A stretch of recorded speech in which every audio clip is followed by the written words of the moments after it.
Muy buenas tardes, tengan todos ustedes. Es un gusto por parte de la Academia Mexicana de Derecho Juan Velázquez continuar con estas importantes mesas con motivo del centenario del primer Tribunal Constitucional en el mundo. Y bueno, tenemos una extraordinaria mesa integrada por el doctor Víctor Rodríguez Recia de Costa Rica, quien fue secretario adjunto de la Corte Interamericana de Derechos Humanos. De nueva cuenta, querido doctor, muchísimas gracias por estar en este evento tan importante. No, muchas gracias a usted, al contrario.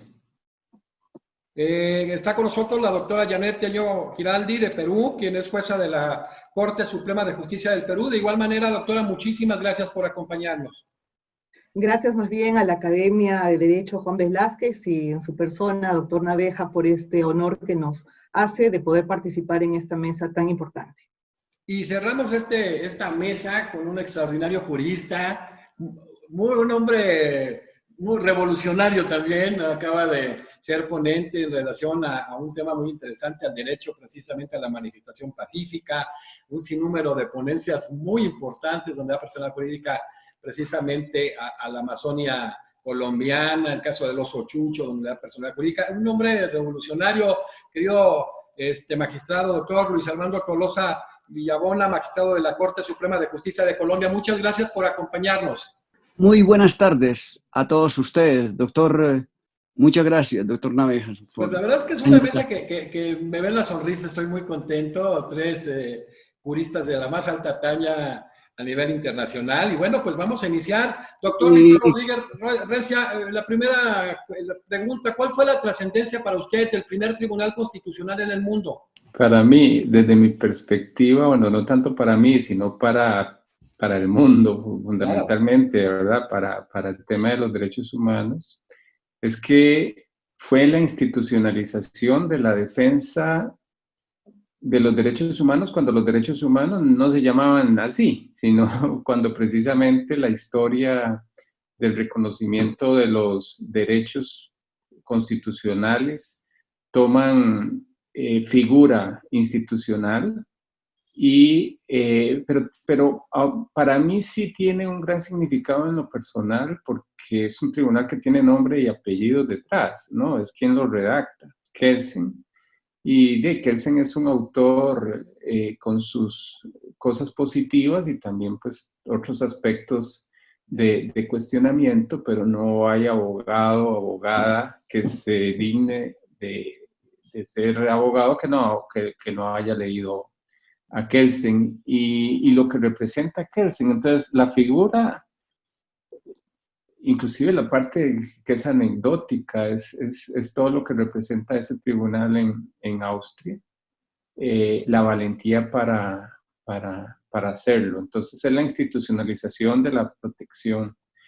Y obviamente un camino a seguir que se copia en Europa hacia otros países europeos más tardíamente, lamentablemente más tardíamente, hasta después de la Segunda Guerra Mundial, básicamente, ¿verdad? Italia, España y Francia, y luego cómo salta a países de Latinoamérica, donde todavía no está, sí está obviamente institucionalizado el tema de la protección y de las acciones de inconstitucionalidad a través de varias figuras, ¿verdad? Pero digamos desde la figura de concentración de una corte específica constitucional, todavía en Latinoamérica son pocos países los que tienen tribunales, cortes constitucionales como tal. Pues tendremos las salas constitucionales o como México, que la Corte Plena se reconvierte en Tribunal Constitucional, ¿verdad? Entonces, yo rescato, digamos, pues ese tema y lo que es darle a la teoría del debate ese pragmatismo para poder revisar leyes que no contradigan, para expulsarlas del sistema jurídico cuando contradicen la Constitución y la defensa de la Constitución.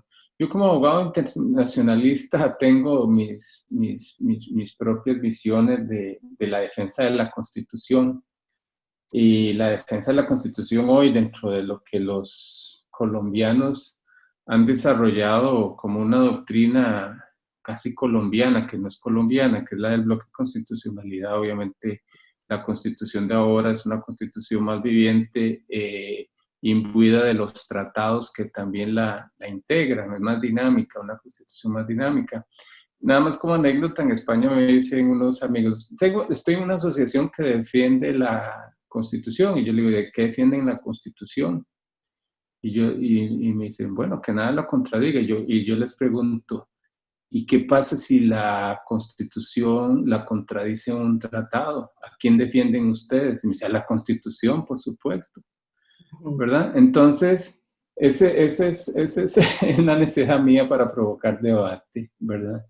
Y bueno, si entendemos que la Constitución está integrada por los tratados, entonces sí, una defensa de la Constitución es ir más allá de ver la letra específica de la Constitución colombiana mexicana, sino que hay que verla integrada párrafo por párrafo con los tratados ratificados. Entonces, ese camino de institucionalizar es importante, pero yo quiero apuntar que más importante que la institución del Tribunal de Constitución es el espíritu, el alma, que es la fuerza que puedan tener la interpretación constitucional y las resoluciones que lo permiten, ¿verdad? Entonces, obviamente, ustedes estarán aburridos de oír la sentencia que establece la supremacía de la Constitución. Ese es, digamos, para mí ese es el espíritu del Tribunal Constitucional, más que el edificio del Tribunal Constitucional austriaco. Es la resolución de la Corte Federal de Estados Unidos versus Madison.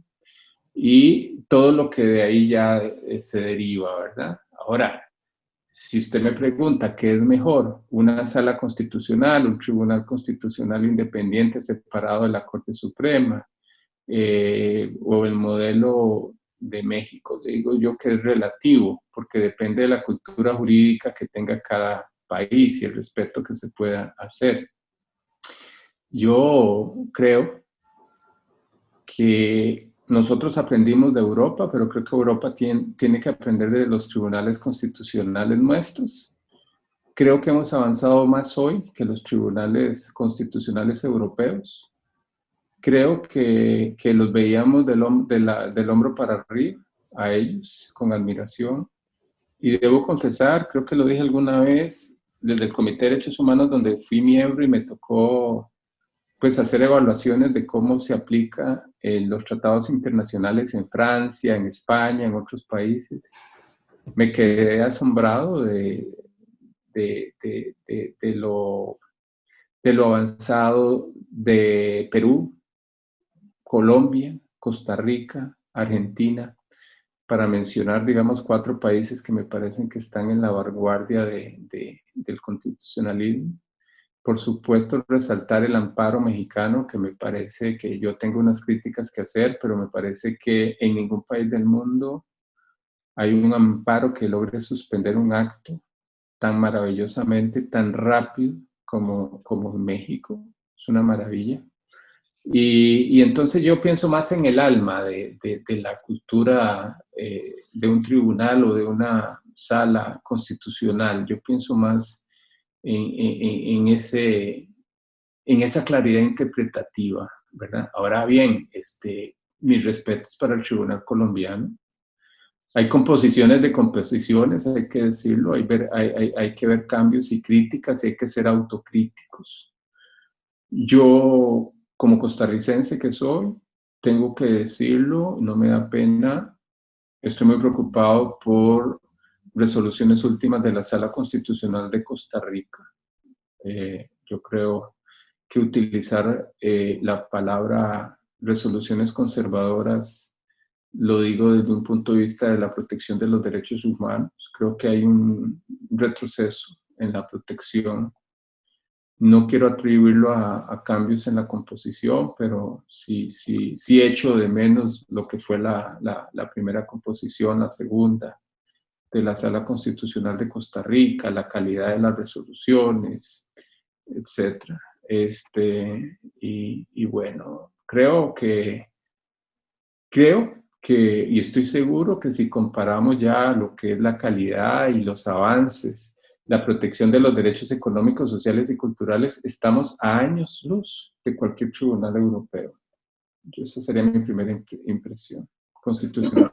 Sí, el doctor también fue miembro del Comité de Derechos Humanos de Naciones Unidas y qué bueno que hace alusión cuál sería la mejor forma de magistratura constitucional, dependiendo, hay salas constitucionales excelentes, hay tribunales constitucionales formales y materiales de primer nivel y hay tribunales constitucionales, hay cortes supremas. El caso de Colombia es un tribunal constitucional que está dentro del Poder Judicial junto al de Bolivia y entonces ahora, doctora, preguntarle... Doctora Janet Tello, para usted, ¿cuál es la trascendencia? Dice que dices no es subjetivo, pero sí, ¿en dónde vería la trascendencia específica de este primer tribunal constitucional en el mundo a 100 años de su creación?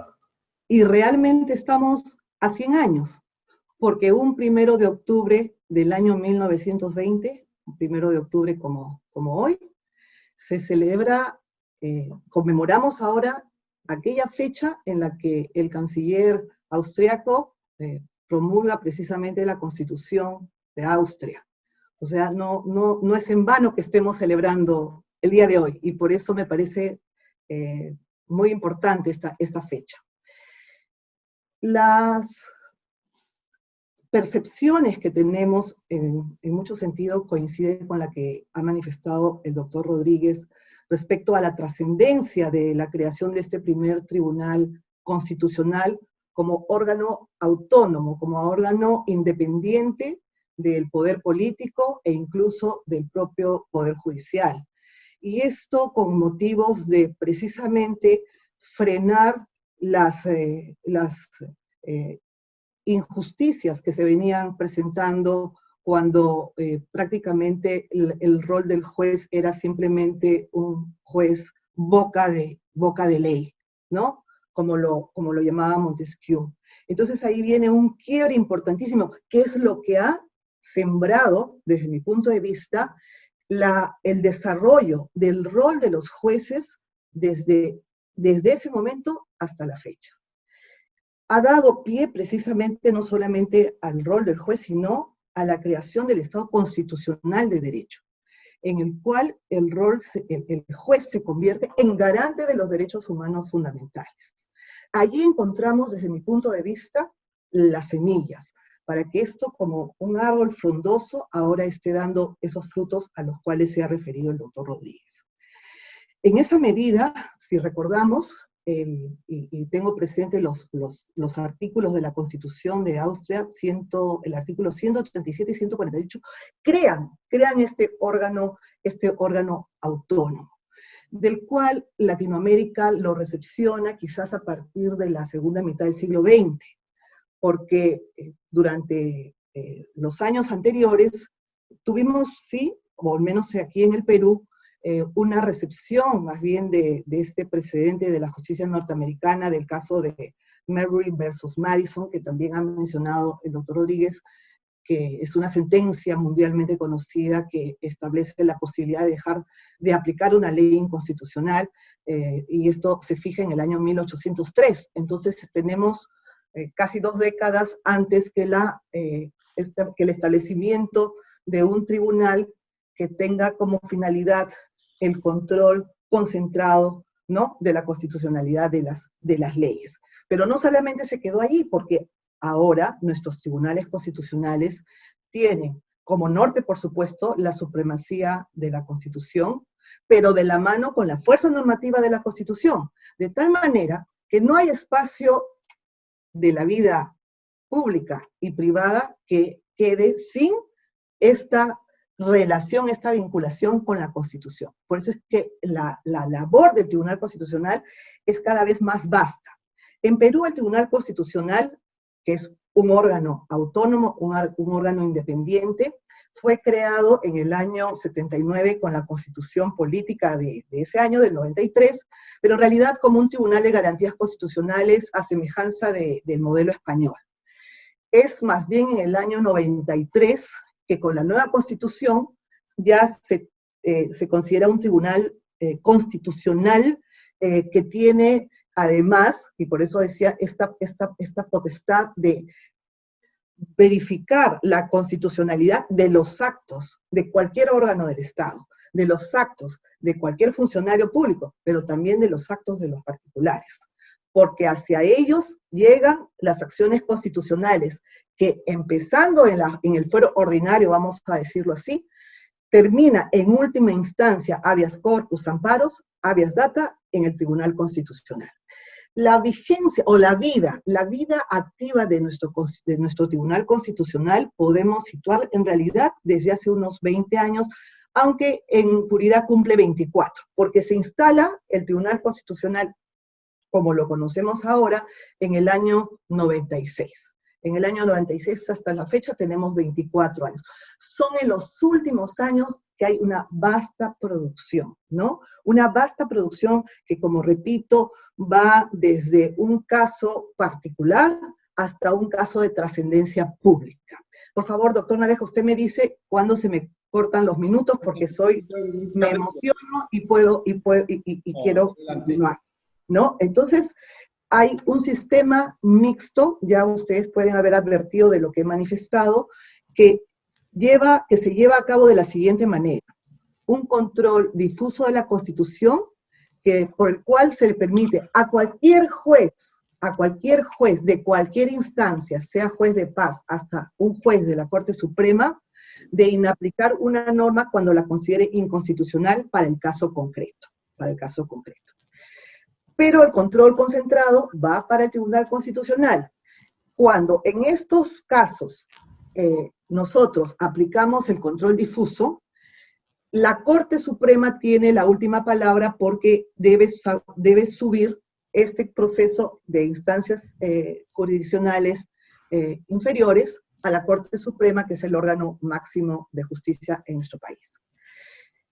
Pero eso quizás lo pueda explicar un poco o más, con mayor detalle a lo largo de este conversatorio. Retomando el Tribunal Constitucional, entonces teníamos que tiene como objetivo lo que ya acabo de mencionar, así como también el restablecimiento de la Constitución, ¿no? El restablecimiento, el respeto. Así es como el Tribunal Constitucional, haciendo respetar la Constitución, ha también incidido en decisiones que a su turno el Poder Judicial ha recepcionado, pero que tienen un valor muy importante en lo que es la incorporación de la perspectiva de género, en lo que es el análisis de la situación de estado inconstitucional de los internos en las prisiones, lo que es el estado inconstitucional del sistema de pensiones en nuestro país. Es decir, por donde miremos, lo decía hace un momento, por donde miremos, todos los ámbitos de la vida están reflejados en su conectividad a los derechos fundamentales sobre los cuales el Tribunal Constitucional se pronuncia.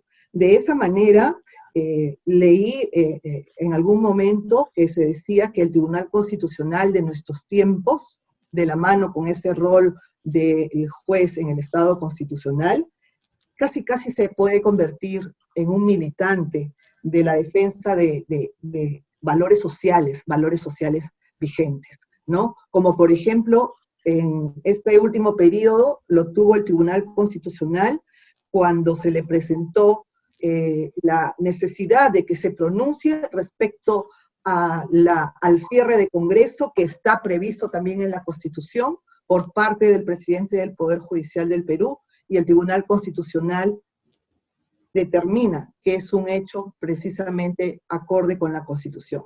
Y acaba de suceder ante una posibilidad de vacancia del presidente del Poder Judicial del Perú, que también acaba de admitir una demanda competencial que le presenta el Ejecutivo al Congreso respecto a si se está o no limitando a sus facultades cuando invoca la incapacidad moral para pretender la vacancia del presidente. Ese proceso está en estos momentos en el Tribunal Constitucional. Pero la medida cautelar, el Tribunal Constitucional consideró que ya no había la urgencia de adoptarla para frenar la continuidad. Entonces, el Tribunal Constitucional en nuestro país tiene 24 años de vigencia asume competencia en las acciones constitucionales que, iniciándose en el Poder Judicial, recibieron una respuesta desestimatoria y tiene directamente la competencia en las acciones de inconstitucionalidad como instancia única, a partir de lo cual se convierte en un legislador negativo y expulsa la norma del ordenamiento jurídico. Algunos estudiosos ya están planteando si acaso no es también un legislador positivo, por cuanto en nuestro país el Tribunal Constitucional fija precedentes constitucionales de obligatorio cumplimiento para todos, no solamente los jueces, sino para cualquier persona debe seguir los criterios, de tal manera que se están convirtiendo también en normas de carácter general y obligatorias. Por eso es que hay ese debate que es el que yo más bien quisiera dejar sentado para la mesa para otra oportunidad. Sí, hablábamos ya de la importancia de los tribunales constitucionales en América Latina y por ahí la referencia siempre ha sido el Tribunal de Garantías Constitucionales Español de 1931, que referenció en 1940 a precisamente al Tribunal de Garantías Constitucionales Sociales de Cuba, que para muchos fue una sala, en el 65 el de Ecuador, en el 45 y en el 65 precisamente el de Guatemala. Y ya decíamos nosotros la trascendencia que tuvo en su momento con todo esto, la creación del Código Procesal Constitucional Nacional, el primero, el de 2004 en Perú, que fue muy importante, con un antecedente que tomaron como base ese código de Sergio Díaz Rechi de Tucumán, y que para mí hubo uno que, anterior a ese que fue ese toman como el primer código procesal que pudo ser la Ley de Jurisdicción Constitucional de Costa Rica en 1989. Esta Constitución del 79, extraordinaria, desde ahí junto con la Argentina, pues establecían muy bien la incorporación de los tratados internacionales de derechos humanos. Y bueno,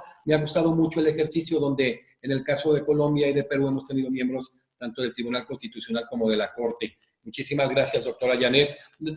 Doctor magistrado Luis Antonio Tolosa, bueno, ¿qué trascendencia? ¿Cuál es la trascendencia que tiene este primer Tribunal Constitucional en el mundo a 100 años? Gracias, doctor.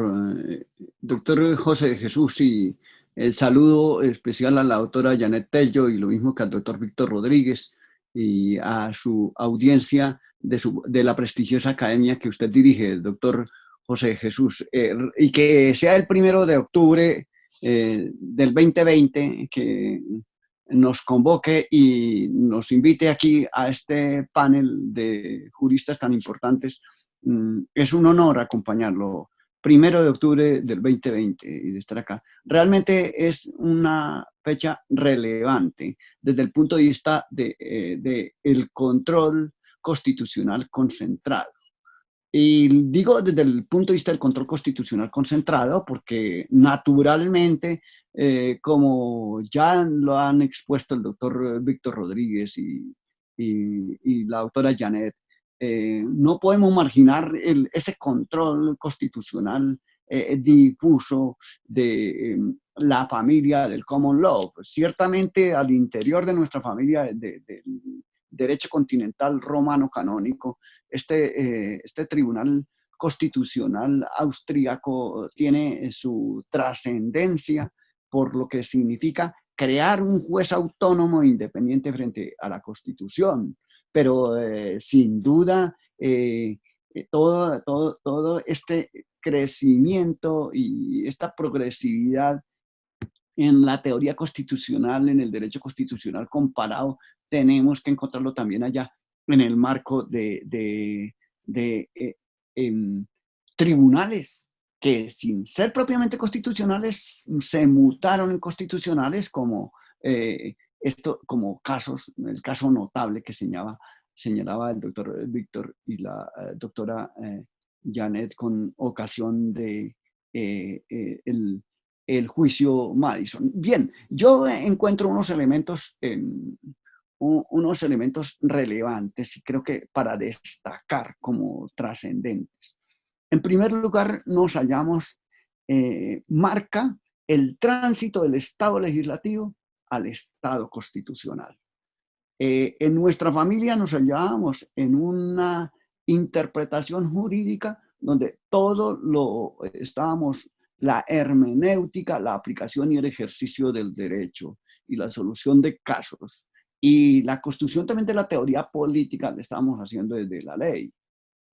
Aun cuando existían constituciones, realmente la trascendencia de la constitución era apenas un papel, digamos, acudiendo un poco a Lassalle, ese texto de los factores reales de poder como un simple papel. Pero la importancia de la justicia constitucional y de esta fecha nos marca el tránsito fuerte hacia el Estado constitucional, donde entonces aparece la Constitución y nos permite superar el marco simplemente del Estado de Derecho para hablar del Estado constitucional y social de derecho, tanto en Europa como en América Latina y en todos los hemisferios. Y obviamente que nos introduce en una nueva lectura de Estado constitucional o Estado democrático constitucional, y marca el hecho de entender, pero ¿cómo identificamos este nuevo Estado de Derecho constitucional frente a los estados de naturaleza legislativa? ¿Sí? Y que empieza a marcarse allí, porque el Tribunal Constitucional ciertamente es hito, y de ahí la trascendencia de su charla hoy de 1 de octubre. Hablamos de Estado constitucional y social de derecho impulsado por los tribunales constitucionales y por toda la fuerza de los controles de un Estado esencialmente en el cual aparece en primer lugar como estándar básico la existencia de una constitución, lleva la constitución a primer plano. Y de ahí nos remarca el principio de supremacía constitucional. De manera que los tribunales constitucionales marcan el nacimiento de un auténtico Estado constitucional y democrático de derecho, con el principio de la Carta de la Supremacía Constitucional, y un Estado que se distingue porque existe una carta y un juez que hace respetar esa Carta de Derechos. Una carta integrada por su dogmática, por principios, valores y derechos, y obviamente con su parte orgánica encaminada a proteger esos principios y valores y derechos que directa o indirectamente se empiezan a advertir con las constituciones contemporáneas. El segundo evento a tener en cuenta por qué la trascendencia tiene de estos tribunales constitucionales y de la justicia constitucional es porque nos permite entender que el Estado es constitucional por el principio de soberanía, como un estándar adicional para interpretar el Estado constitucional, la soberanía popular. Entonces se supera el concepto de aquella entelequia de nación como un concepto abstracto y soberanía nacional para llegar a un concepto real de principios y valores y de derechos, ¿sí?, que tienen en la soberanía popular su nueva expresión a través de los tribunales constitucionales. De manera que las nuevas lecturas y los tribunales constitucionales surgen como la materialización de que en las constituciones, en la legislación, la población participe a través de mecanismos como el voto popular, como las consultas. Por ejemplo, si se trata en materia de un proyecto ambiental, la necesidad de que haya consulta popular. No simplemente la expresión del voto, sino todas las formas de participación a través de cabildos abiertos, a través de asambleas, a través de plebiscitos, a través de referéndums, a través de las acciones constitucionales populares. Otro aspecto importante, y es que los tribunales constitucionales van a incidir fuertemente en otro estándar, que es la separación de poderes. Entonces se constituyen en el auténtico en el auténtico control al exceso del poder.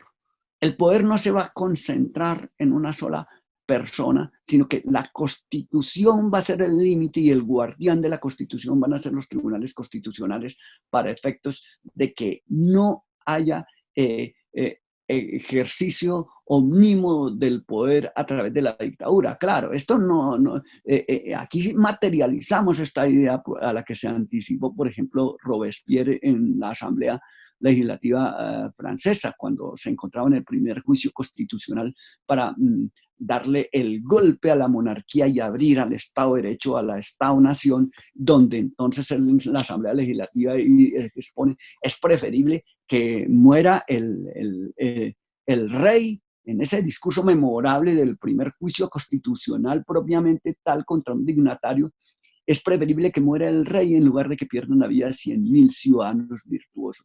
Luis debe morir porque la patria debe vivir. Y es justamente aquí el Tribunal Constitucional representa precisamente las iniquidades, los autoritarismos deben morir porque la Constitución y los derechos deben vivir. De manera que, de alguna manera, los tribunales constitucionales están representando a todo aquel movimiento ideológico de pensamiento francés y de la construcción del Estado de Derecho que pasa al Estado constitucional y social de derecho.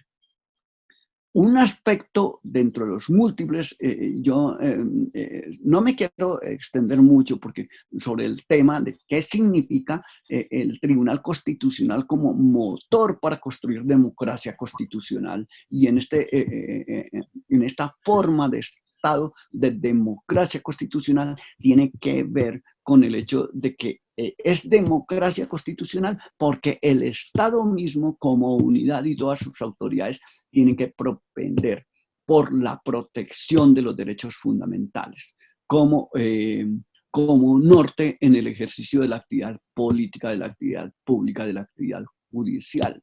Esto es central, unido al mismo tiempo a elementos que debe tener la propia Constitución que procuren hacer eficaz la protección de los derechos fundamentales a través de acciones constitucionales. De modo que el Estado contemporáneo, el Estado democrático, el Estado constitucional se justifica y obtiene su legitimación en la medida en que haya protección a los derechos fundamentales. Aquí podríamos añadir otros elementos que inciden, como por ejemplo el tema de una constitución económica que abogue por la solidaridad, de un orden público ecológico mundial, por ejemplo. El tema de la responsabilidad de las autoridades en el Estado constitucional, responsabilidad penal de todas las autoridades, aún de los propios jueces. Sí, responsabilidad penal, responsabilidad disciplinaria, responsabilidad política, absolutamente, que de modo que desaparezcan las irresponsabilidades, ¿sí? Y que caminemos a una sociedad donde también los fueros en el marco del Estado constitucional también tengan límites o sean extinguidos para efectos de que nivelemos los derechos fundamentales de toda la ciudadanía. Pero también es necesario tener en cuenta que el Tribunal Constitucional, ¿sí? La trascendencia no es solamente frente a la creación de este nuevo modelo de Estado, sino que aparece como un medio de control del poder, como un auditor del control del poder y de los límites del poder, digamos, y que va a ubicar la Constitución en el centro del debate político, en el centro del debate jurídico, en el centro de la hermenéutica. Vamos a interpretar el derecho penal, el derecho minero, todo el derecho civil desde la Constitución misma, y deja de ser ese papel para que tenga una aplicación directa a la Constitución y no aquellas interpretaciones que dicen, no, es que la Constitución requiere de aplicación de leyes que la desarrollen, pues son hermenéuticas que deben transitar a la lectura, a una lectura interpretativa de la Constitución por parte del juez y de las autoridades. En fin, algunas de las ideas que tenemos sobre la trascendencia del Tribunal Constitucional que quisiéramos continuar planteando, porque pues el Tribunal Constitucional, al materializar esas ideas de los justnaturalistas, de Sieyes, de Kelsen, todo ese tema que planteó el doctor Víctor, por ejemplo, el tema de lo que significa incorporar los tratados internacionales en el bloque de constitucionalidad frente a la tarea de los tribunales constitucionales y de los jueces, sobre todo en América Latina, que es un país de diferencias, resultan relevantes. Y no le quiero, excúseme que me haya extendido un poquito, profesor y estimado doctor José Jesús Navegas. No, la verdad muy importante, qué bueno que hacen alusión, porque sí, sí es la trascendencia del Tribunal Constitucional, la participación de Kelsen, pero igual no olvidar lo de Jellinek que planteó ese Tribunal Constitucional en 1885 y el caso de Manuel Sieyes en 1795, si bien no fue parte de los 11 del Consejo para la nueva Constitución, sí hablaba él de un jurado constitucional. Entonces esto, dentro de los naturalistas, fue excelente participación. Doctor Víctor Rodríguez Recia, pues usted, entre muchísimos cargos que ha tenido a nivel internacional, pues aparte de ser parte del Comité de Derechos Humanos de Naciones Unidas, fue secretario adjunto de la Corte Interamericana de Derechos Humanos. Mauro Capelletti pues hablaba dentro de ellos del tema de la jurisdicción constitucional supranacional. Esta Corte Interamericana de Derechos Humanos la podemos considerar precisamente un tribunal constitucional supranacional, doctor Víctor. Bueno, no es mía la expresión, voy a copiarle a Carlos Ayala Corao. Es el sistema interamericano y por lo tanto la Corte Interamericana es un tribunal interamericano de garantías, ¿verdad?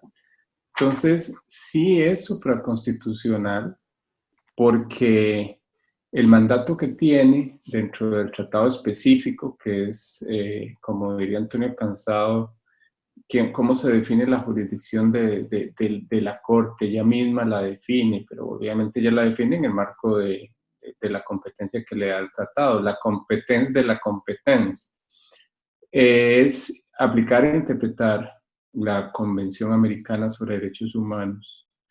Y si la constitución del país que se trata es la que va a generar el rompimiento o la violación de la Convención Americana, entonces la Constitución, le guste o no le guste a la gente, se vuelve un hecho, es el hecho violatorio. Es decir, si una convención, si una Constitución tiene menos derechos o contradice el tratado, pues de ahí la violación es contraria a la Convención Americana per se. Cuando las violaciones son groseras, muy groseras, inclusive la Corte deja un espacio como decir, es casi que una declaratoria en abstracto, es contraria, es grosera esa.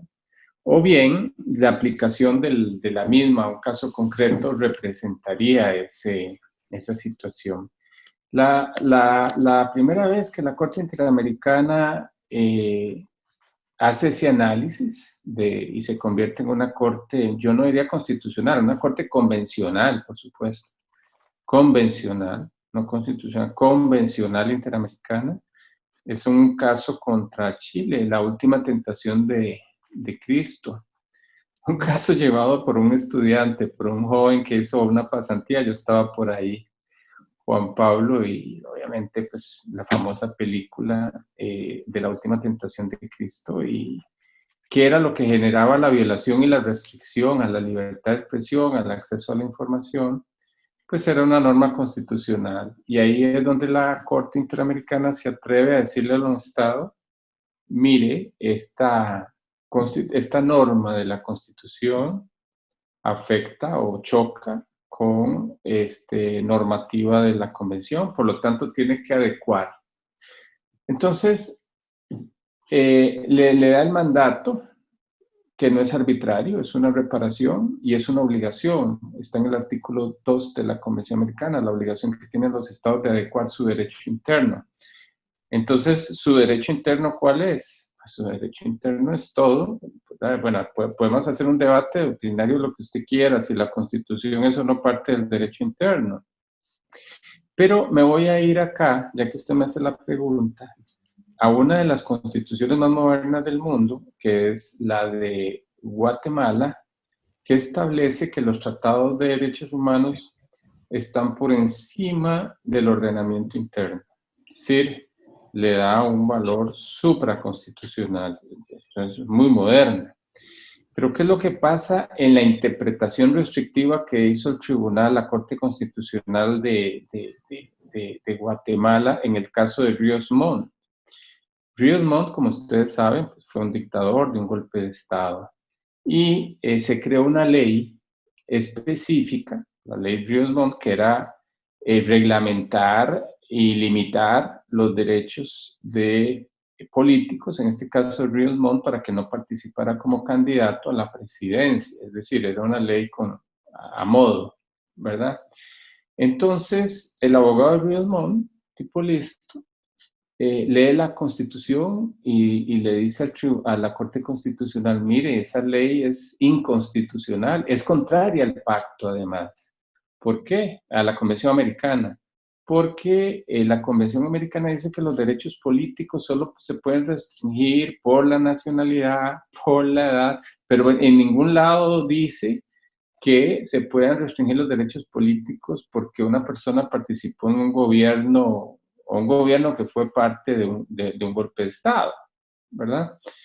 Digamos que ahí le damos 10 puntos al abogado, ¿verdad? Entonces, ¿qué hace qué hace la Corte Constitucional?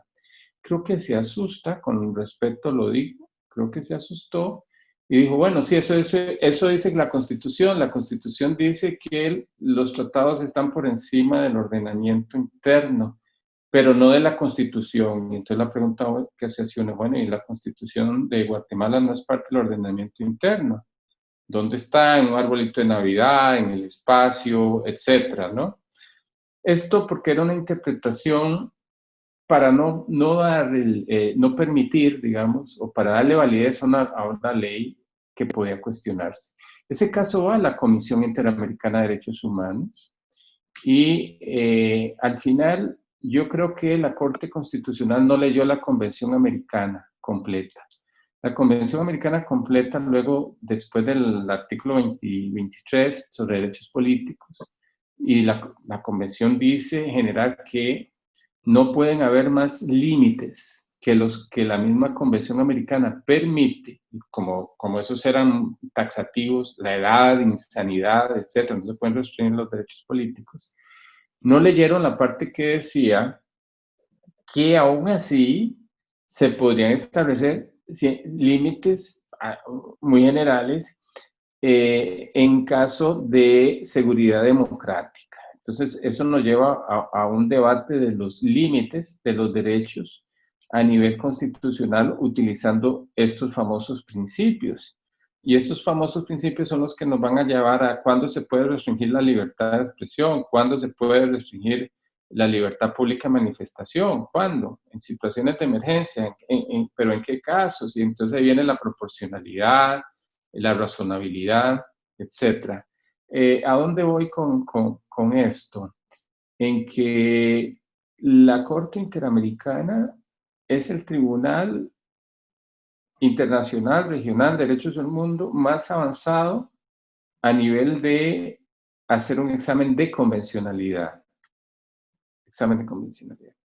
Cuando yo trabajaba en la Corte, el primer ejercicio de convencionalidad se hizo a una ley, se hizo a una ley penal, procesal penal de Ecuador, porque se estableció en esa ley que, no hablo de la Constitución, hablo de la ley, pero aquí es donde por primera vez se habla de control de convencionalidad, que la gente olvida este dato, es el caso Suárez Rosero. Resulta que solo podía haber prisión preventiva, no había prisión preventiva o se limitaba la prisión preventiva para casos de narcotráfico. Entonces la Corte dice, no, mire, esta norma es grosera en sí, per se es violatoria porque discrimina a categorías de imputados que sí pueden tener derecho a pedir la excarcelación, y estos que no tienen el derecho a pedirla. No es que lo otorguen, es que hay que hacer un examen, ¿no? Para ver si califica o no califica. Y entonces ya la Corte avanza. El Comité de Derechos Humanos es mucho más conservador. Sin embargo, a mí me tocó en un caso de Irlanda, un tema de aborto, donde las restricciones y las limitaciones al aborto eran duras y era delito penal 14 años. Ahí dijimos, por primera vez el comité le dice a Irlanda que reforme la Constitución. Es decir, el Comité de Derechos Humanos se ha animado a decirle a un Estado que reforme la Constitución, ¿verdad? Entonces esto nos lleva al debate básico. Yo creía que estaba resuelto y me equivoqué cuando llegué al comité. Le puedo decir, obviamente, que Estados Unidos, le puedo decir que Canadá son bastante reticentes a que tribunales internacionales puedan revisar o decirles que una constitución es inconvencional o es contraria al tratado, ¿verdad? O hay constituciones que pueden decir, bueno, el tratado es inconstitucional. Y digo, no, un tratado no es inconstitucional, no puede ser. Digo, sí puede ser, pero no se declara inconstitucional el tratado. El tratado se denuncia o no se denuncia o se sale, pero no se puede declarar inconstitucional un tratado. No, porque en el concierto del derecho internacional la razón de ser es que la Constitución es un hecho. La Constitución no juega para nada. Lo voy a decir muy feo, pero así es. No se analiza en un tribunal internacional de derechos humanos si se cumple o no con la Constitución. Se ve si la Constitución empata con el tratado y se declararía contrario a la Constitución, perdón, contrario a la Convención, la Constitución, contraria al tratado. Y esto nos lleva entonces un poquito a revisar, ya que si estamos hablando el centenario del tribunal y hablamos de Kelsen, nosotros leímos Kelsen y yo también, pero la primera edición, donde después de la Constitución Dios, es decir, era la norma fundamental.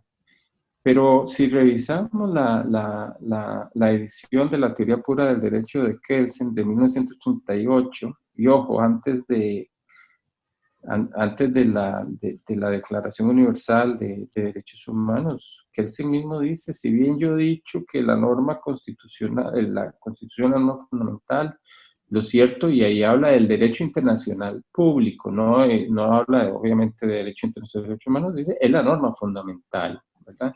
Y entonces el dualismo y el monismo, que yo creía que era algo que ya se había quedado en la teoría, pues yo les puedo decir que no, que hoy hay países claramente defendiendo el dualismo muy fuerte, cuando les conviene, cuando son examinados ante el Comité de Derechos Humanos. España lo vi.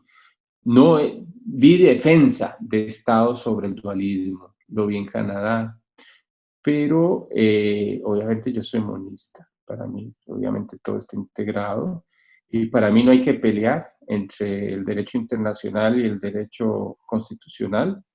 Y la fórmula es muy fácil, la fórmula es la norma más favorable de interpretación, esa es la jerarquía no puede haber arrogancia del tratado. Es más, los tratados de derechos humanos con la Convención Americana lo dicen, el artículo 29. Yo digo, la Convención Americana es humilde, dice, mire, yo está bien, estoy por encima de la Constitución, pero si hay una norma del derecho interno, sea constitucional o no, que me supere, que dé más garantías, desaplique la Convención, desaplíqueme, no me aplique esta norma. Y eso es lo que hay que aprender, y eso es lo más lindo, porque entonces nos enseña los principios de interpretación a través de la norma más favorable y eso hace que el ejercicio sea más creativo, más dinámico y entender el monismo en la práctica con un pragmatismo para el caso concreto.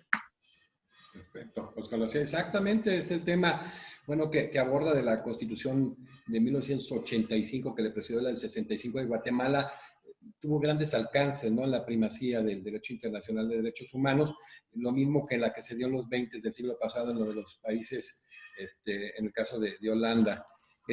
Aquí sobre todo entender ese principio pro persona establecido en el artículo 29, pero lo que dice, doctor, qué bueno el alcance, ¿no? Decir, en ese caso muy concreto de la última tentación de Cristo, cómo se hizo expulsar el párrafo 12 del artículo 19 de la Constitución chilena del 80, porque contravenían el contenido del artículo 13, ¿no? Ese armonizar que usted ya estableció muy claramente. Exacto. Y sobre todo establecer ese artículo 2 de la Convención en el tema de la adecuación del derecho interno al derecho internacional, y que de alguna manera también lo establece el artículo 27 de la Convención de Viena sobre el derecho de los tratados. Doctora Janet Tello Giraldi, pues aquí vienen unas ya cuestiones también muy interesantes que hemos ido avanzando, y tener que ver la importancia, la trascendencia de la Corte Suprema de Justicia del Perú, y ya abordamos por ahí con algunos magistrados de tribunales constitucionales lo que hablan del famoso choque de trenes, ¿no? ¿Qué pasa en esta coexistencia de la Corte Suprema y el Tribunal Constitucional, doctora Janet?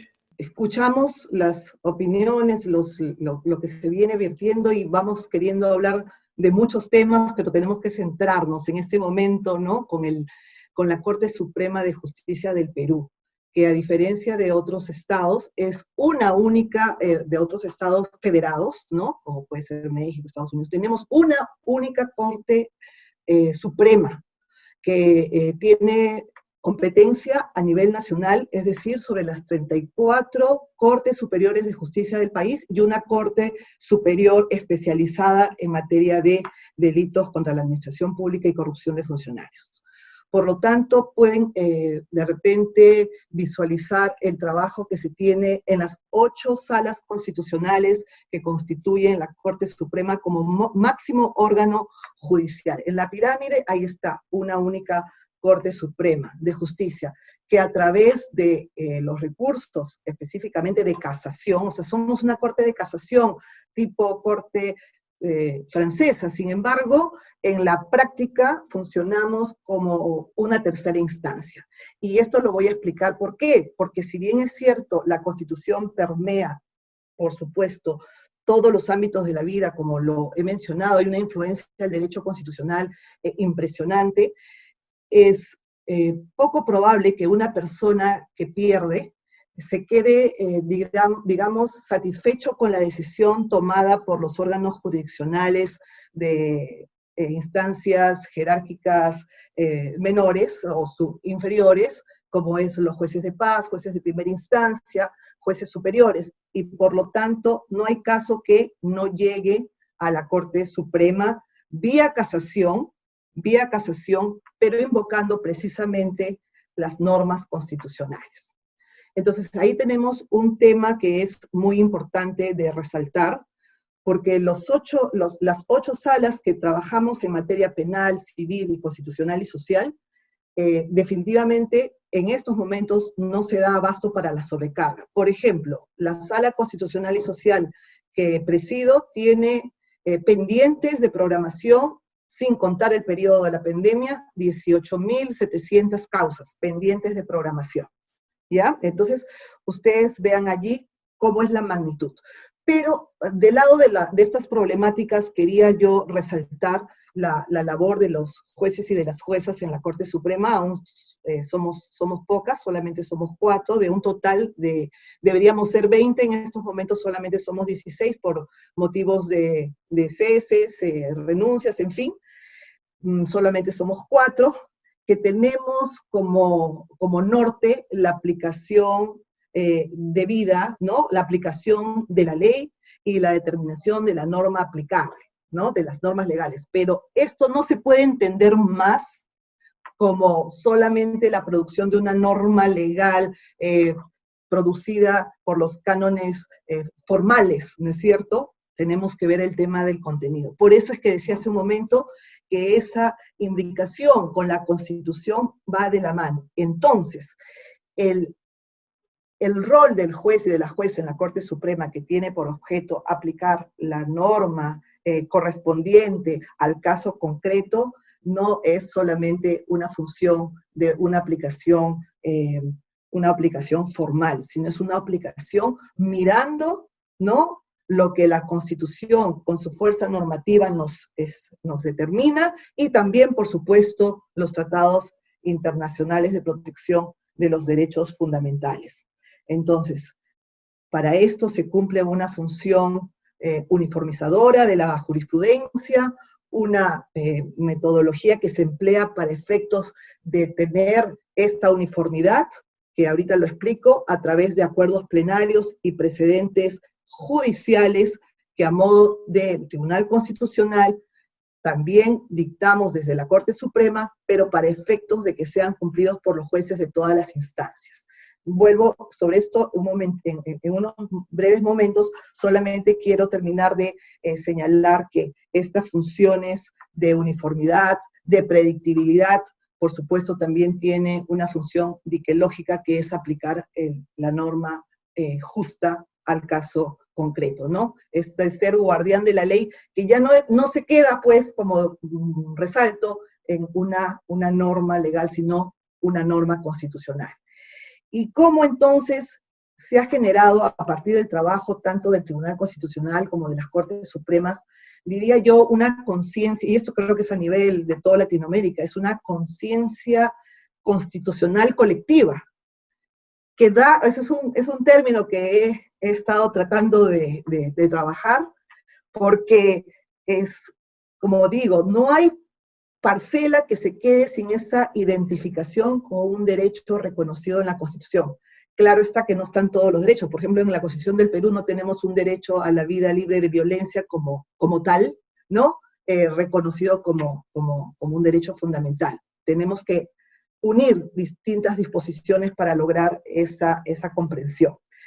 Entonces, tenemos que la Corte Suprema, si bien es cierto, es una Corte de Casación, funciona como una Corte de instancia, como una tercera instancia a la que llegan todos los procesos en los cuales alguna de las partes, y que son prácticamente el 50% quienes han perdido, que accederán a la Corte Suprema. El derecho al acceso a la justicia es otro de los derechos humanos fundamentales que también por los cuales estamos trabajando, especialmente el acceso a la justicia de personas vulnerables.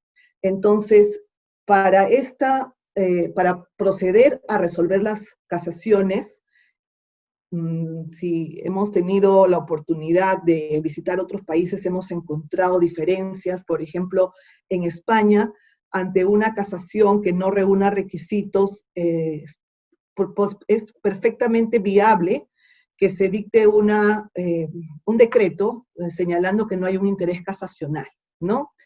En Perú eso es imposible. ¿Por qué? Por esa conectividad con la Constitución y especialmente con el artículo 139, 3 y 5, que establece que hay un derecho a la tutela judicial efectiva, al debido proceso y a la motivación, ampliamente desarrollados por el Tribunal Constitucional.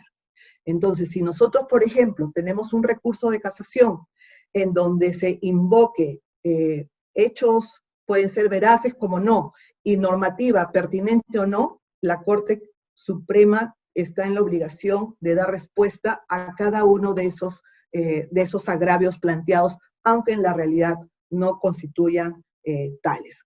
De allí es que la labor de la Corte Suprema en nuestro país es muy compleja, a diferencia de una Corte Suprema norteamericana que de repente puede tener la posibilidad de desarrollar sobre algunos casos de interés público. Nosotros tenemos que desarrollar sobre cada caso particular.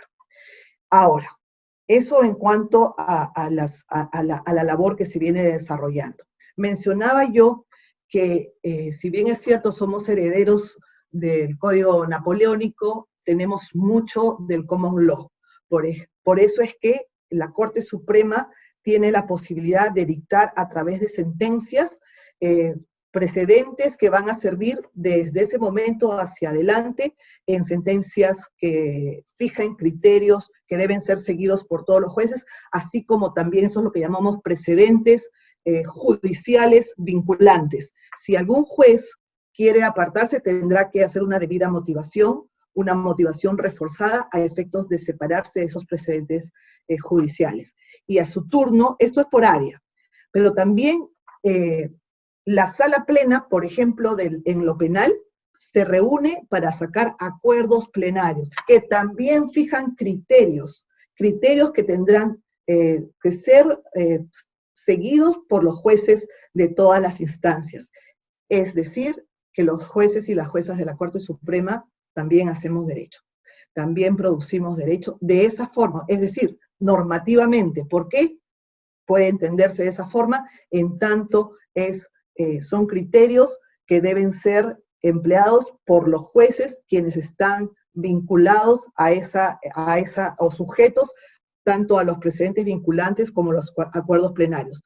Repito que esto puede ser dejado de lado por los jueces, a diferencia de los precedentes judiciales, perdón, de los precedentes constitucionales, que son de obligatoria sujeción para los jueces, todos, incluidos nosotros, de la Corte Suprema, por parte de lo que decida el Tribunal Constitucional.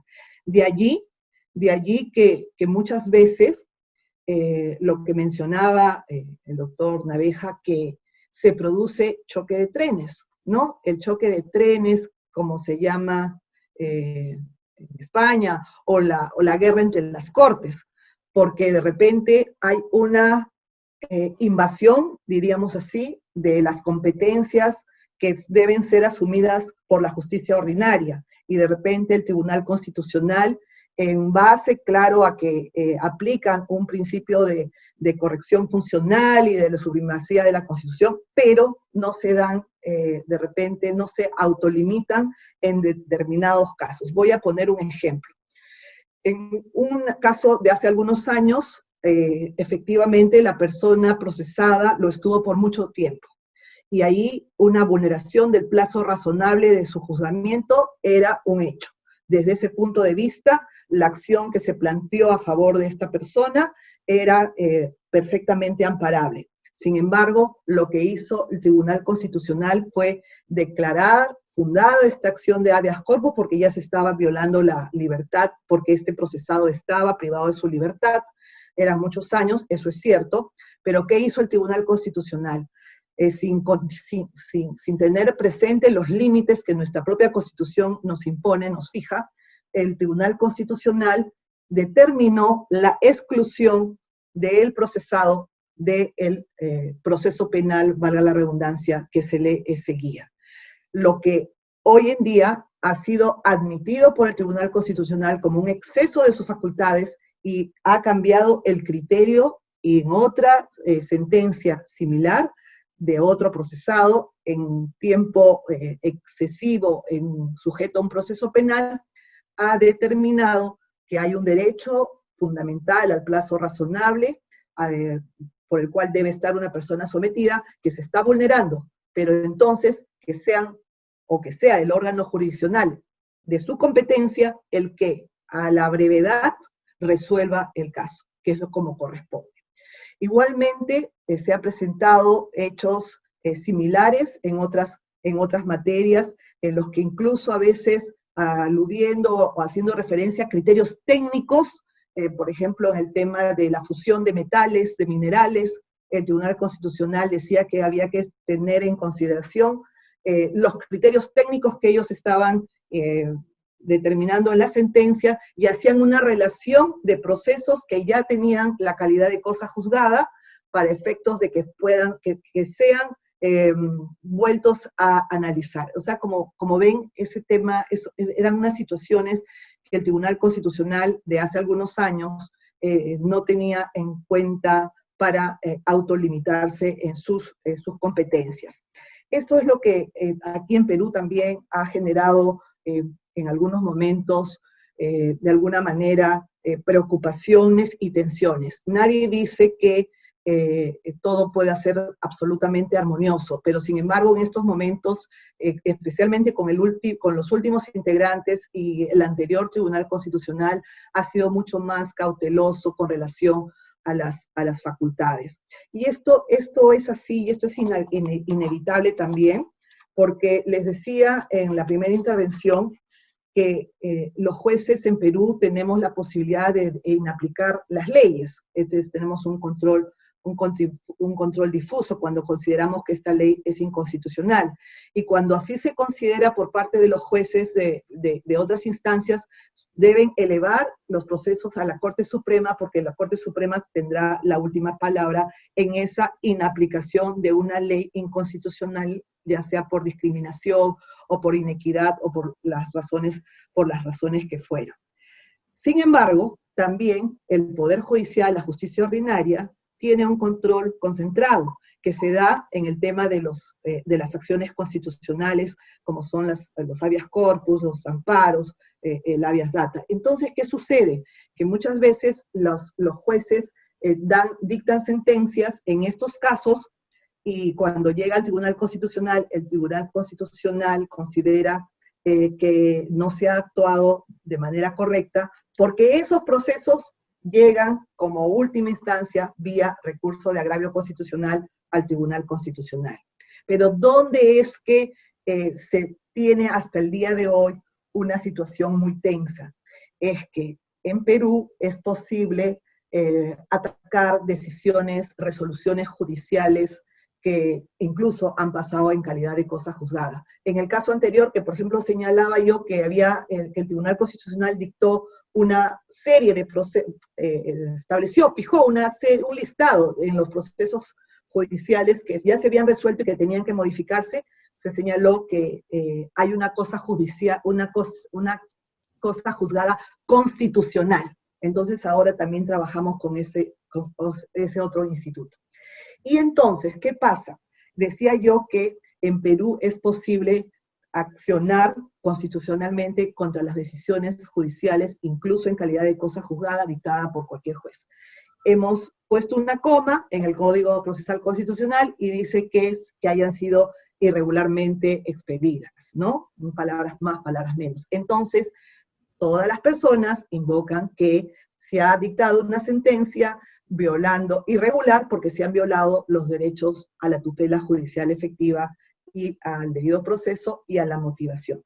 De tal suerte que, llegados estos casos al proceso, a la competencia del Tribunal Constitucional, muchas veces esas resoluciones judiciales han sido dejadas de lado por violación de los derechos fundamentales.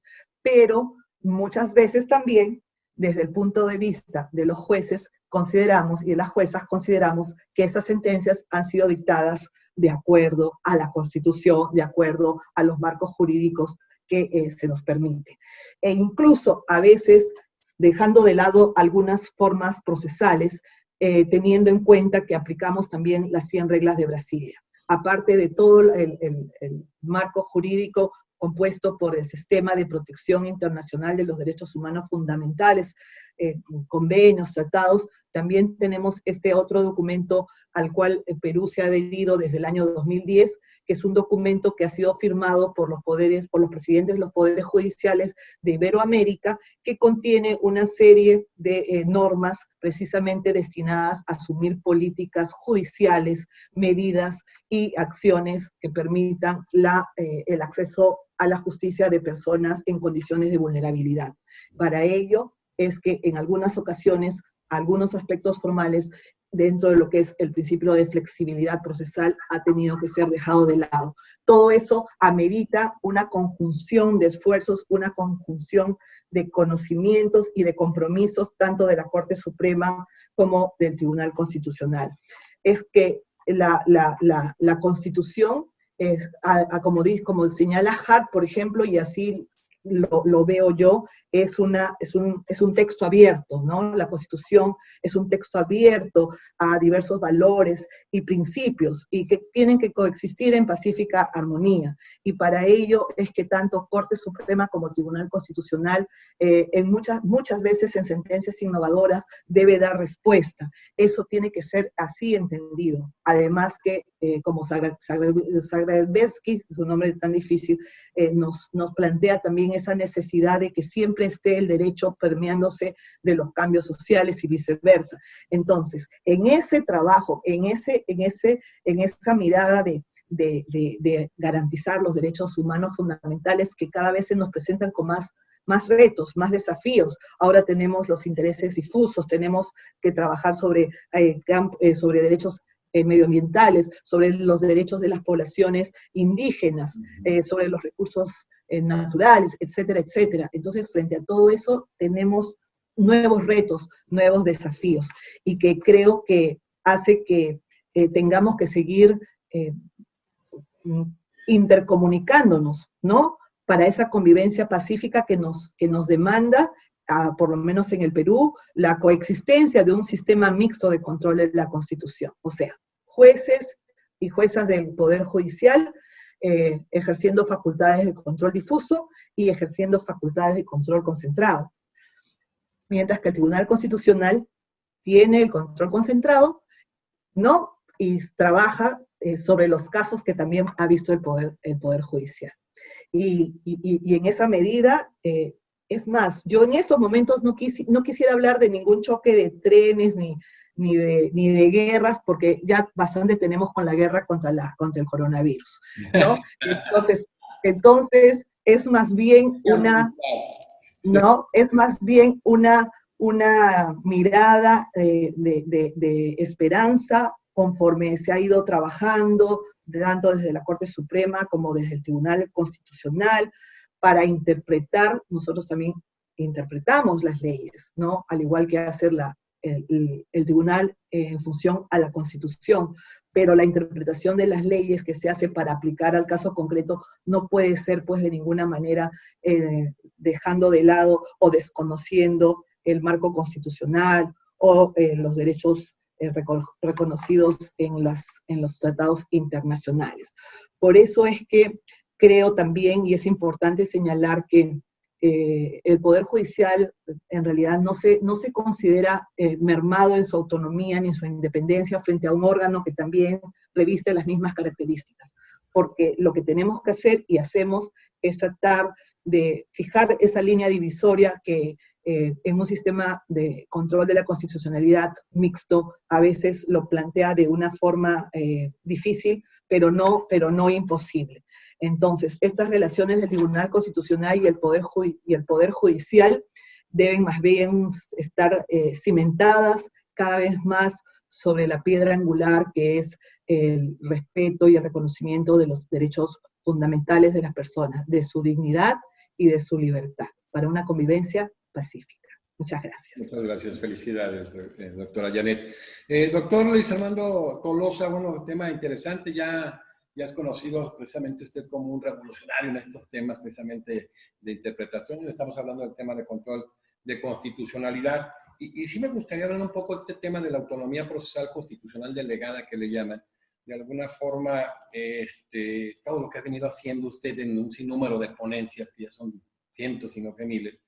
Y sobre todo también aterrizar lo que ya le pregunté a la doctora Janet en el caso concreto de la coexistencia del Tribunal Constitucional y la Corte Suprema, como es el caso de Perú y en el caso de Colombia, y que los dos son miembros de la Corte Suprema. ¿Cómo se da en el caso concreto precisamente de Colombia, que también vale decir que ha sido una de las jurisprudencias más prolijas de América Latina?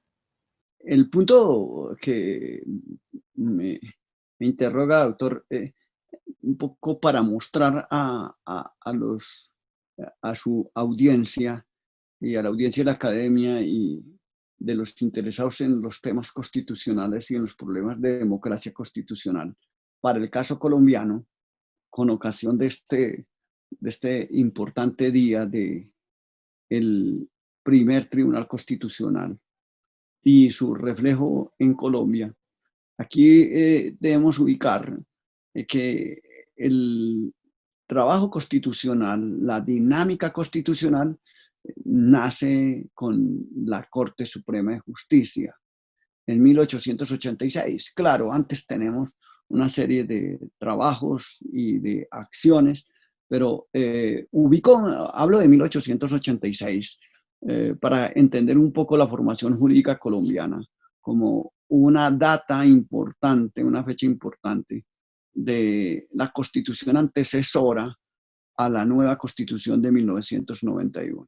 En 1886 tenemos un Estado centralista, un Estado de naturaleza conservadora, supera bien una serie de guerras civiles internas, porque en el periodo 1850 a 1886 en Colombia, en la época llamada la Revolución de Medio Siglo, hubo bastante agitación. Teníamos un Estado federado, sobre todo en 1853 a 1886, una república federal, un Estado federal, con 9 estados, ¿sí? Y eso dio lugar a grietas en el propio Estado que luego dieron lugar a la separación de Panamá en 1900, luego de 1900. Para prevenir, entonces, se plantea, porque teníamos hacia 1863 una constitución sumamente liberal, muy liberal, y esa constitución entonces vino todo no solamente guerras ideológicas, que eran efectivamente guerras ideológicas frente a 3 problemas centrales, que el problema de la tierra, el problema fiscal, el problema agrario, los problemas fiscales, y un poco los problemas religiosos, que también pesaron bastante. Y se instaura la Constitución de 1886, derogando el país liberal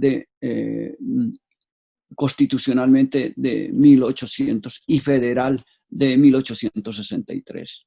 Y 1886 es un periodo constitucional, porque se expide una nueva constitución que se mantiene vigente hasta 1991, cuando tenemos un nuevo periodo, una ruptura constitucional, y que engendró todo el neoconstitucionalismo que se conoce en América Latina de Colombia. Pero desde 1886 vino todo un trabajo creciente en el constitucionalismo nuestro. Y para destacar, por ejemplo, en la Constitución de 1886, a pesar de su construcción ideológica de centro derecha, sí dejó abierta la puerta para el control constitucional por parte de la Corte Suprema, que es el tribunal más antiguo. La Corte Suprema es el tribunal más antiguo y que tenía concentrado todo el ejercicio de la actividad judicial hasta 1991, y poco a poco previamente se fue desprendiendo, le fueron separando algunas de sus funciones a la Corte Suprema de Justicia. En 1886 se deja un texto ahí donde se permite que el control constitucional se pueda ejercer frente a los proyectos gubernamentales, actos legislativos, proyectos de ley. Si el gobierno objetaba un proyecto aprobado en el Congreso, entonces, y si retornaba al Congreso, y el Congreso, entonces, si mantenía la tesis y insistía en el proyecto, entonces iba a la Corte Suprema para que decidiera la exequibilidad de ese proyecto en materia de control. Por supuesto que la Corte venía ejerciendo funciones en todas, como tribunal vértice, en todas las jurisdicciones penal, civil, y en todos los conflictos laborales, en fin. Y tanto de conflictos de particulares como de particulares contra el propio Estado. Pero en la propia Constitución también allí se insertó luego con una ley posterior en 1887, y por eso señalo estas fechas, un elemento de control constitucional muy importante que en 1887, que fue la excepción de inconstitucionalidad.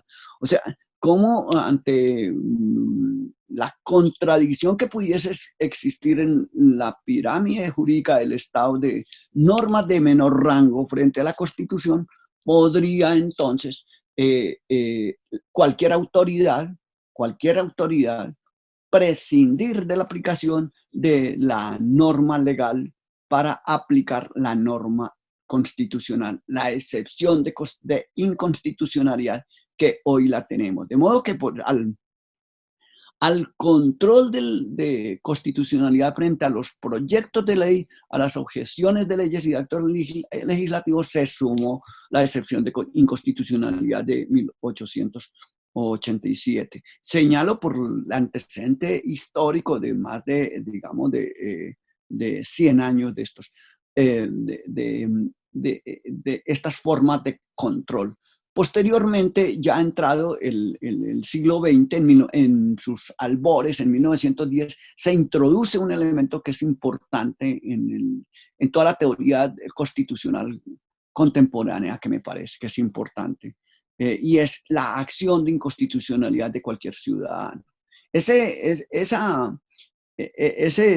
un acto legislativo bastante reconocido que estudia la crítica, que es un acto legislativo 3 de 1910, donde explícitamente cualquier ciudadano, cuando encuentra que hay una contradicción o que cualquier disposición de la ley infringe la Constitución, puede acudir ante la Corte Suprema y presentar una demanda para que ese acto se declare, se excluya del ordenamiento jurídico, se declare inconstitucional, se declare inexequible y se aparte de la Constitución. Estos tres se suma al control constitucional el control por vía de acción de cualquier persona que pueda acudir ante la Corte Constitucional sin ser abogado. Esto resulta importante en esta evolución.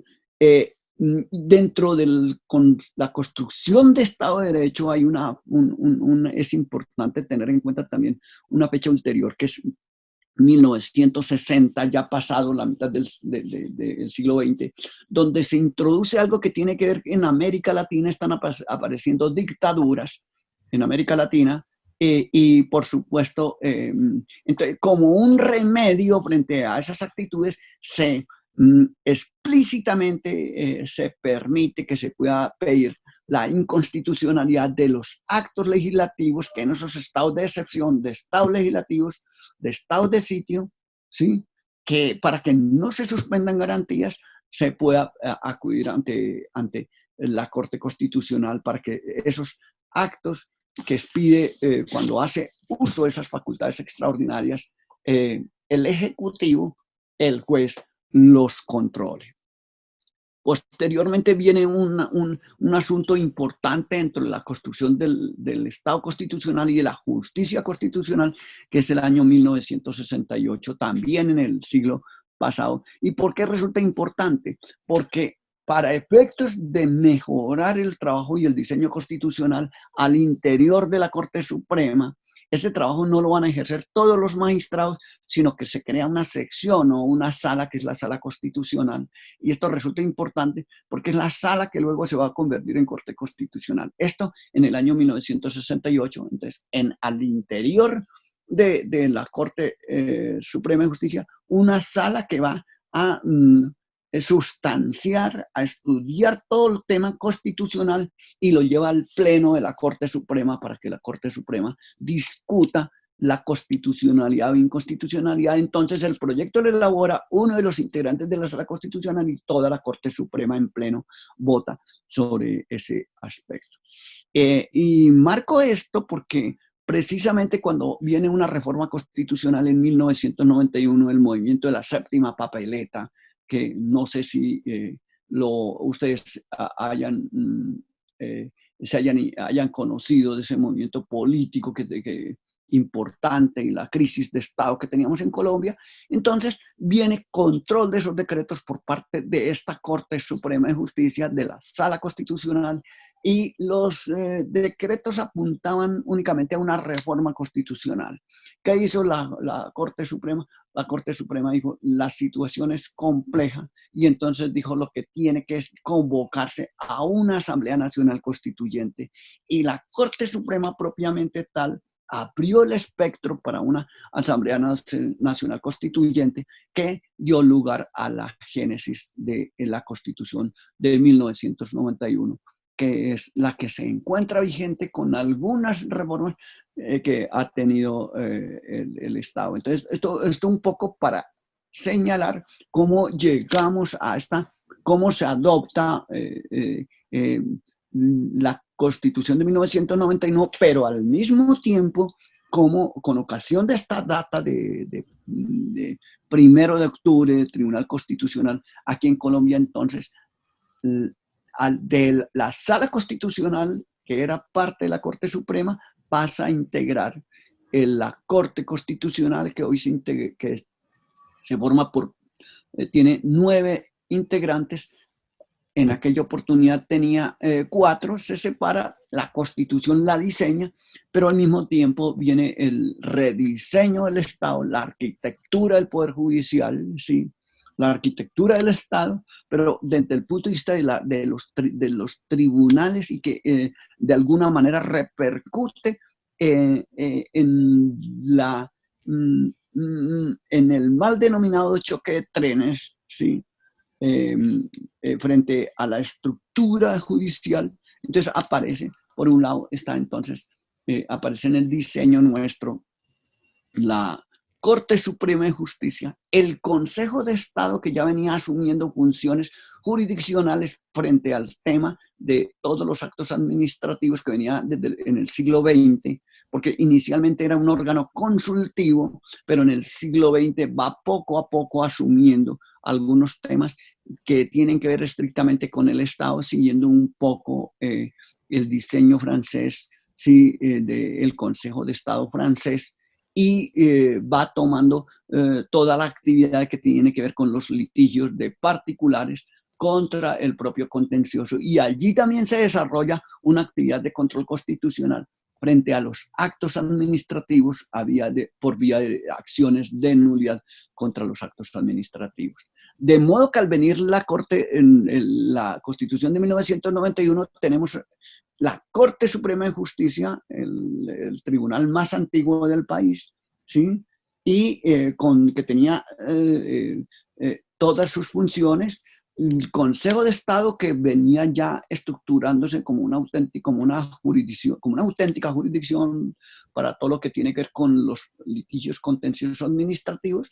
Se crea frente al tema del juzgamiento disciplinario una jurisdicción disciplinaria, y una jurisdicción disciplinaria unida a un organismo administrador de la rama judicial, como es la Sala Administrativa del Consejo Superior de la Judicatura, que conforma el Consejo Superior de la Judicatura, y por supuesto que aparece también la Corte Constitucional, que corresponde a una de las salas antiguas de la Corte Suprema de Justicia, creada en el siglo XX, pero ya con la Constitución de 1991 se estructura como una Corte autónoma e independiente. Un poco aquí, y para terminar esta parte, señalar que lo relevante de la Constitución del 91 es el introducir todo un lenguaje constitucional, el principio de prevalencia constitucional y los puntos que había señalado en el segmento anterior, junto a todo el tema de las acciones constitucionales para el ejercicio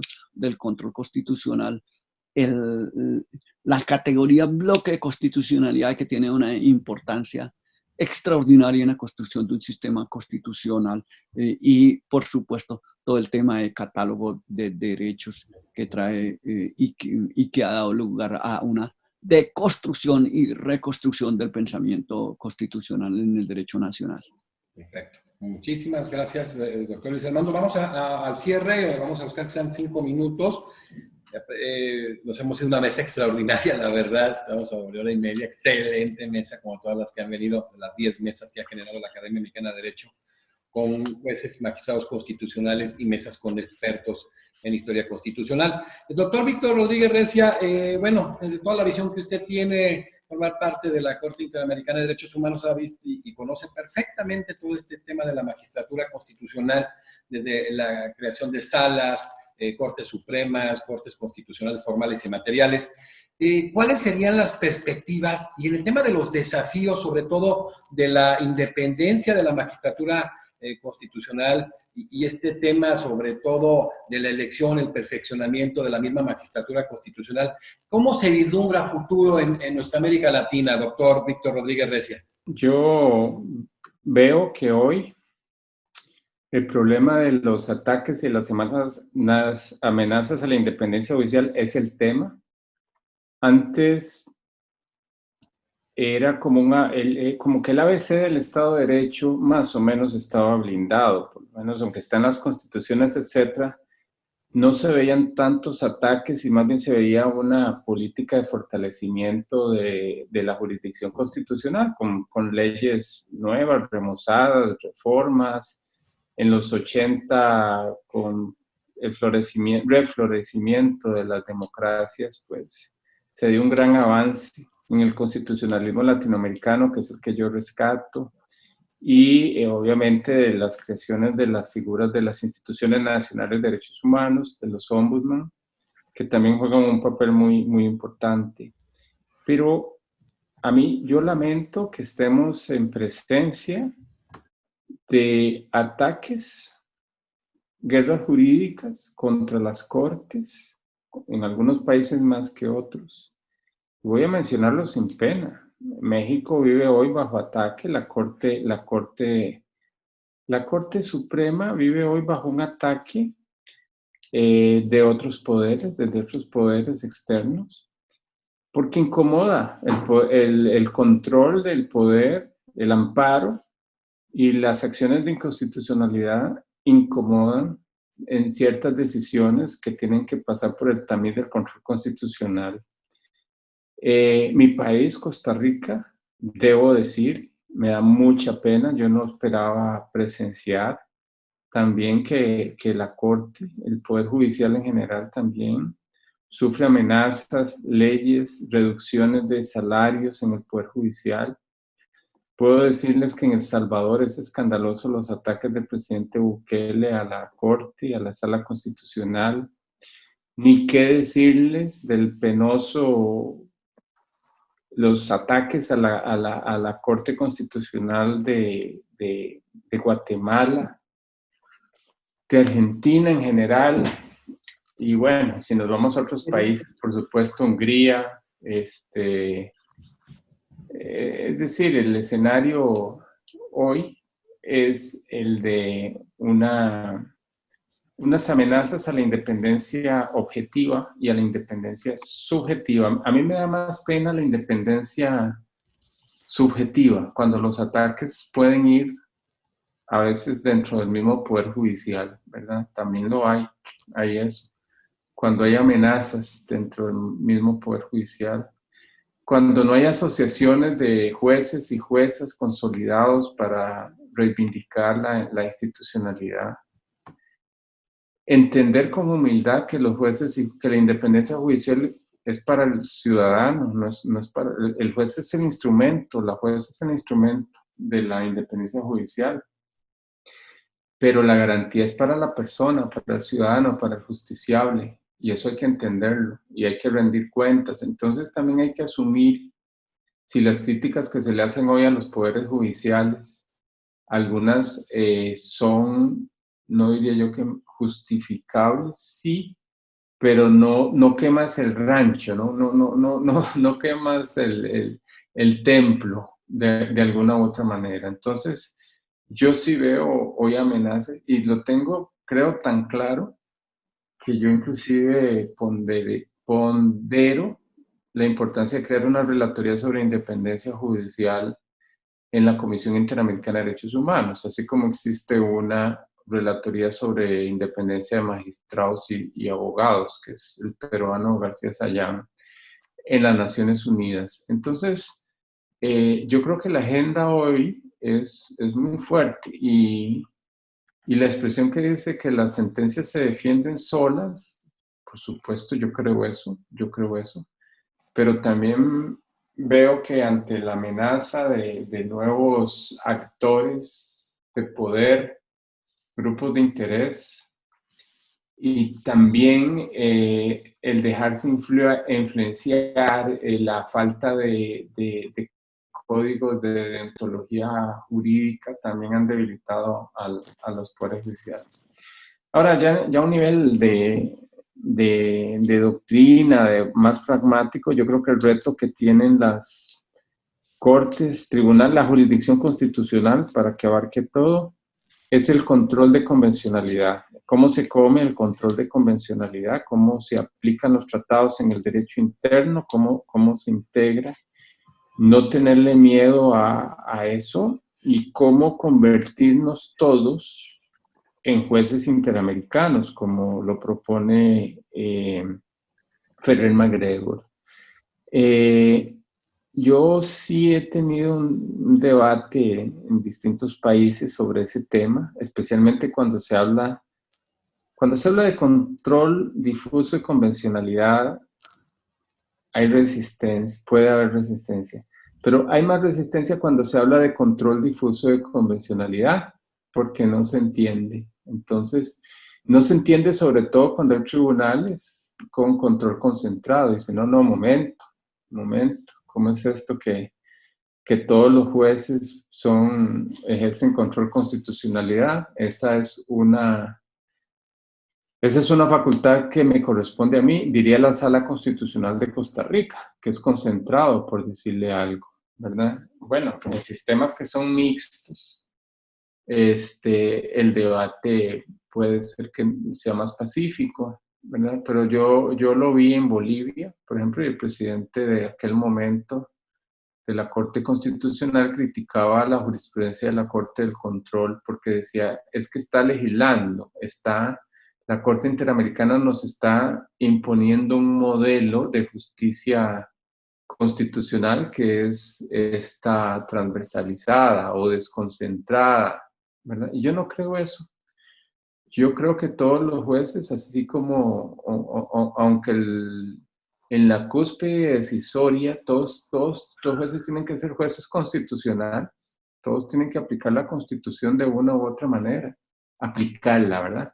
No podrá declarar la inconstitucionalidad o asumir roles erga omnes, pero sí tiene que aplicar los tratados y tiene que aplicar la jurisprudencia que interpreta los tratados. Yo creo que ese es el desafío más grande, y con eso termino, y les agradezco a ustedes por su tiempo y por su paciencia por casi 2 horas. Muchísimas gracias. No, pero ha valido la pena, doctor. Como siempre, muchísimas gracias. Sabe el aprecio que le tengo y el respeto. Y qué bueno que hace alusión a este tema una persona como usted que ha estado inmersa pues desde Naciones Unidas hasta la Corte Interamericana y otro tipo de organismos protectores de derechos humanos. Sobre todo que dentro de estos desafíos del derecho procesal constitucional encontramos de manera muy importante la especialización de la magistratura constitucional, pero sobre todo el tema de la independencia de la magistratura constitucional. En este tema que ya abordaba el doctor Luis Armando, en el Estado constitucional del derecho, esa separación y distribución del poder, poderes limitados y equilibrados, precisamente con mecanismos de control intraorgánicos y extraorgánicos, y esto es una de las grandes amenazas a las democracias en América Latina. Qué bueno que hace alusión a ello, y recordar esa sentencia Carla Rifos y Niñas contra Chile, donde señala que la interpretación administrativa, judicial y de los derechos humanos tendrá que ser conforme a la jurisprudencia de la Corte Interamericana de Derechos Humanos. Muchísimas gracias, doctor. Como siempre, engalanado. A usted. Y me despido, aprovecho de doña Janet y don Luis Armando. Sí, porque está ahorita ¿en dónde está? ¿En Suiza, doctor? Sí, estoy en Ginebra, ya aquí son las 9, van a ser las 10. No, pues ahorita cenamos, ahorita vamos para allá. Bueno, no estoy en México que se come tan rico. No, ya va a venir una tanda de 15 tacos, a ver si es cierto. Uy, no. Qué crueldad, qué crueldad. Bueno. Nos vamos a ver pronto, primero Dios, cuando regrese la anterior normalidad. Doctora Janet, pues aquí se han manejado un sinnúmero de temas. Quisiera, bueno, lo importante que se ha generado en Perú, que nos hiciera abordar, entre otros temas, para cerrar en este lapso corto de 5 minutos, la acción popular y que, pues, a final de cuentas, tan importante y reiterar, ¿no? O sea, se ha abordado este tema de la independencia de la magistratura constitucional y que es un tema medular. Entonces, en esta parte de sentido de temas, ¿qué abordaría y qué aportaría en esto, querida doctora Janet Tello Giraldi? Sí, para tomar breves minutos, porque de verdad para el doctor Rodríguez un esfuerzo muy grande para poder tener este espacio común, compartirlo, y casi 2 horas que hemos tomado, ¿no es cierto? Pero ha valido la pena, maravillosa meta. Sí, y yo particularmente también nutriéndome de las experiencias y de los conocimientos de los distinguidos colegas que acompañan hoy esta mesa de debates, ¿no? Y Completando quizás la información respecto a la Corte Suprema en las facultades que tiene también de decidir por la inconstitucionalidad de normas, creo que quedó pendiente el tema de las acciones populares que están dirigidas contra cualquier norma legal que sea de inferior jerarquía que una ley, ¿no? Entonces ahí tenemos decretos supremos, reglamentos, decretos expedidos por autoridades administrativas que no alcancen a evidentemente, esta promulgación como ley formal del Congreso, y por lo tanto es una acción que puede plantearla cualquier particular cuando estos decretos, estas normas infralegales ataquen o tengan alguna posibilidad de poner en riesgo derechos de intereses colectivos, ¿no? Entonces, allí también, fíjense, una facultad más dentro de lo que es la posibilidad del control concentrado, porque deja de lado estas normas que no estén de acuerdo a la Constitución. Y así digamos, esta figura, esta acción constitucional empieza en una sala superior de las Cortes, y también termina en la Corte Suprema, que va a decidir finalmente por expulsar la norma infralegal por infracción a la Constitución y a la ley también, ¿no?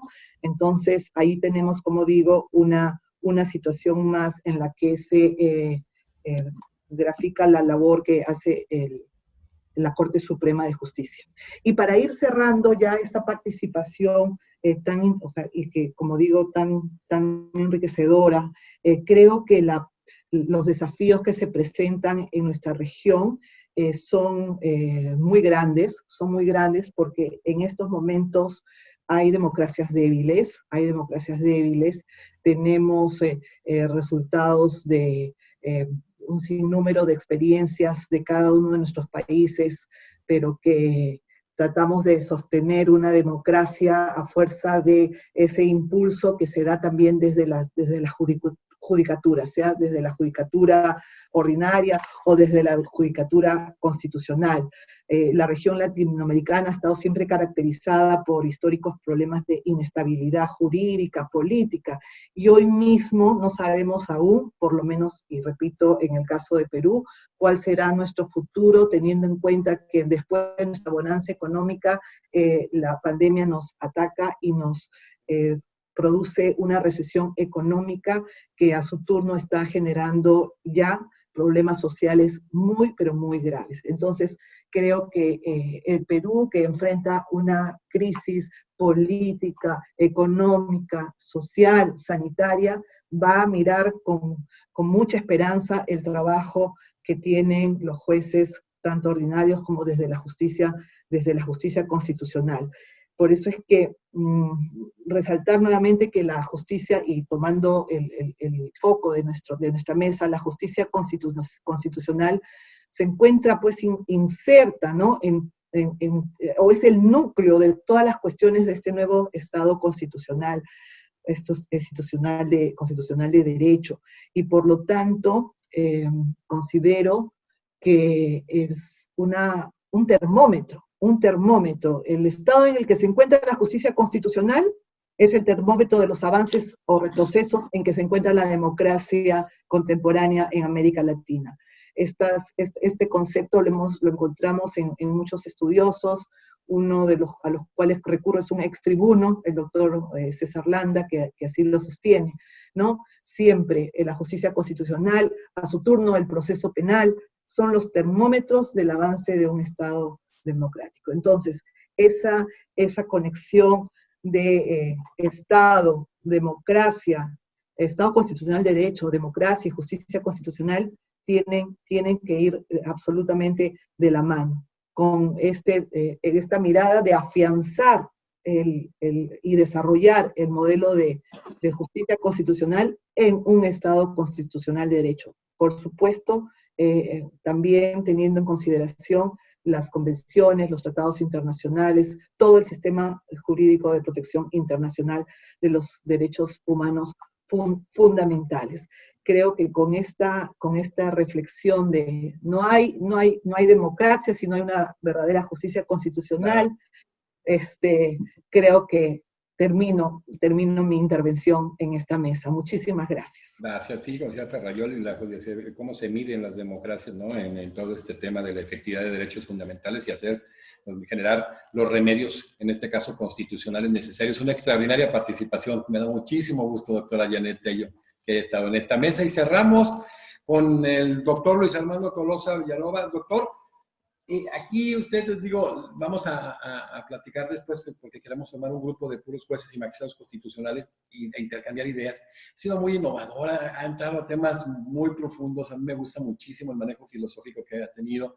Y en este sobre todo, en esta angustia que tenemos en nuestra región, en nuestra América Latina, con el tema de la independencia y muchos factores, ¿qué tan importante es la manera en que se soluciona esta tensión democracia, constitucionalismo, doctor? Es decir, estas decisiones mayoritarias, democráticas, ¿cómo pueden ser de alguna manera esa contención y sobre todo esa limitación del poder a través de los tribunales constitucionales? ¿Cuál es la importancia de la resolución de esta tensión y de que no se generen ataques a la independencia judicial que verdaderamente mermarían al máximo nuestras democracias? Gracias, doctor José de Jesús. El tema que plantea y que tanto la doctora Janet y el doctor Víctor han expuesto sobre esa tensión democracia, justicia constitucional y América Latina, autonomía judicial, es justamente el tema más relevante que acontece. Y ahí es donde está la trascendencia del juez y del control constitucional. Y por supuesto de los tribunales constitucionales. Por eso a mí me gustan las figuras de los controles constitucionales mixtos. ¿En qué sentido? Que el ejercicio del control constitucional frente a determinadas tareas está en manos de un tribunal especializado frente a temas de mayor envergadura. Pero eso no significa que los jueces de otras jurisdicciones puedan también ejercer un control constitucional en cada uno de sus labores diarias. Es decir, independientemente de la jurisdicción, como abogados sabemos que la jurisdicción es una, ¿sí? Pero que para el ejercicio de la labor lo departamentalizamos por la misma gerencia que debe tener el Estado constitucional y la solución de casos. Y porque en América Latina, por regla general, no hemos sido jueces de plena jurisdicción frente a todos los conflictos, sino que tenemos en América Latina jueces laborales, jueces penales, jueces constitucionales. Frente a ese fenómeno de la departamentalización de la jurisdicción es relevante el control constitucional mixto. Esto es para que todos los jueces puedan ejercer control constitucional y me parece que ese diseño es mucho más importante frente al problema de la autonomía e independencia judicial.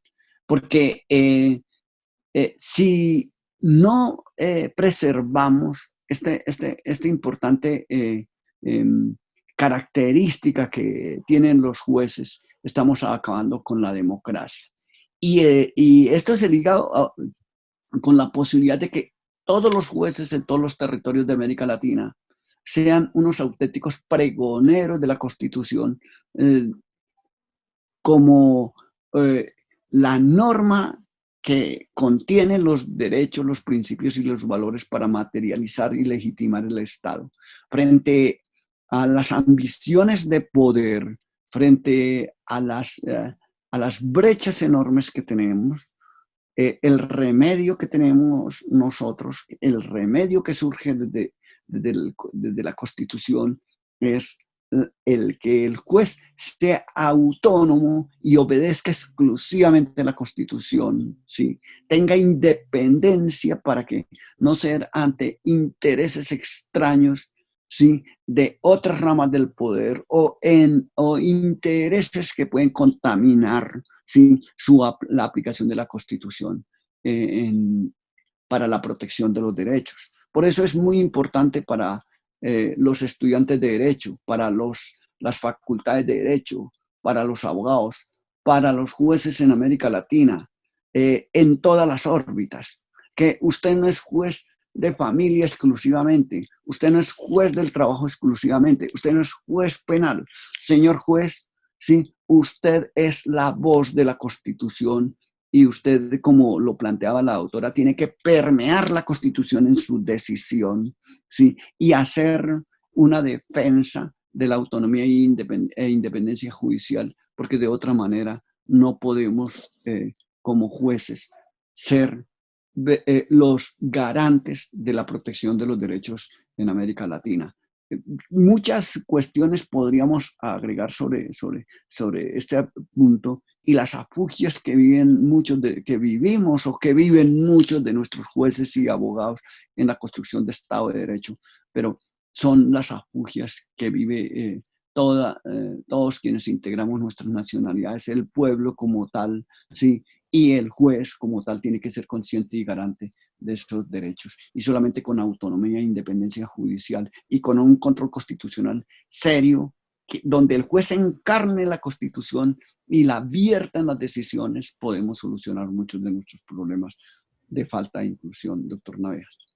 Muchísimas gracias. Qué bueno, hoy en la mañana abordaba con Lucio Pegoraro, el comparatista extraordinario, el tema de la metodología de clases dúctil y hablaba mucho en este tema del control de constitucionalidad que hoy mismo se aborda y qué bueno que coincidimos en toda esta generación de procesos, de procesos constitucionales y algunas, cumpliendo con desafíos, algunos de los lugares que ya países con códigos procesales constitucionales, en el caso de, bueno, Tucumán en Argentina, en el caso de Perú, en el caso de Bolivia, que tiene que irse extendiendo. Y bueno, estos grandes desafíos en relación a la especialización de la magistratura constitucional y sobre todo a la independencia de dicha magistratura. Hoy, a 100 años del primer tribunal constitucional del mundo, pues concluimos con una mesa extraordinaria con 3 juristas de la más alta talla, a las cuales les tengo un gran cariño y sobre todo un súper respeto y que han demostrado la importancia de ese perfeccionamiento de la magistratura cuando se da y de la independencia judicial, de la independencia en el ámbito constitucional. Y concluimos con la participación hoy del doctor Víctor Rodríguez Recia, quien fue secretario adjunto de la Corte Interamericana de Derechos Humanos, miembro del Comité de Derechos Humanos de la Organización de Naciones Unidas, y de la doctora Janet Tello Giraldi, jueza de la Corte Suprema de Justicia del Perú, del doctor Luis Armando Tolosa Villabona, magistrado de la Corte Suprema de Justicia de Colombia, extraordinarios juristas, una gran mesa continuando con la presencia de jueces y magistrados constitucionales de Iberoamérica, incluido, ahora está por sumarse la presidenta de la Corte Constitucional de Italia y de expertos en historia constitucional de Europa y América. Muchísimas gracias. Nosotros seguiremos unos minutos fuera del aire, pero concluimos con esta extraordinaria mesa con motivo de este Congreso del Centenario del primer Tribunal Constitucional del mundo. Muchísimas gracias y continuamos con la siguiente mesa.